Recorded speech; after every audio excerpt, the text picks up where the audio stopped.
Hi వర్స్, welcome to Saina. ఇప్పుడు మనం చూసుకునే శారీస్ వచ్చి పోచంపల్లి ఇక్కత్లో పళ్ళు అండ్ బ్లౌజ్ డిజైన్ ప్యాటర్న్లో మిడిల్ వచ్చేసి జెరీ చెక్స్ వస్తుంది. దీనిలో వచ్చేసి 3 కలర్స్ ఉన్నాయి. ఈ కలర్స్ అనేది చూసుకుందాం.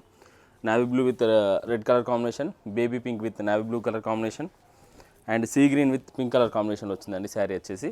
ఈ శారీస్ వచ్చేసి మనం ఒకసారి ఏదైనా ఒక శారీ వచ్చి ఓపెన్ చేసి చూసుకుందాం. దీనిలో ఈ 3 కలర్స్ వచ్చాయండి శారీస్. పళ్ళు పాటు చూసుకోవచ్చు, మంచి పటోలా డిజైన్ వచ్చింది అండ్ విత్ జెరీ చెక్స్ వచ్చింది పళ్ళు వచ్చేసి. అండ్ బ్లౌజ్ గిట్లా చూసుకోవచ్చు, zari checks with patola blouse వచ్చింది. అండ్ శారీ చూసుకుంటే జెరీ చెక్స్ వస్తుందండి మిడిల్లో. అండ్ బార్డర్ వచ్చేసి పాన్ పటాల డిజైన్ విత్ కడ్డీ బార్డర్లో వచ్చింది. ఈ శారీ వచ్చేసి సిల్క్ మార్క్ సర్టిఫైడ్ శారీ. ఈ శారీస్లో కానీ ఏదైనా నచ్చినట్లయితే స్క్రీన్ మీద కనబడుతున్న నెంబర్కి వాట్సాప్ చేయండి, ఆన్లైన్ బుకింగ్ చేసుకుంటాం. అలాగే మన రెగ్యులర్ అప్డేట్స్ కోసం మన ఛానల్కి లైక్ చేయండి, షేర్ చేయండి, సబ్స్క్రైబ్ చేసుకోండి. Thank you for watching Saina.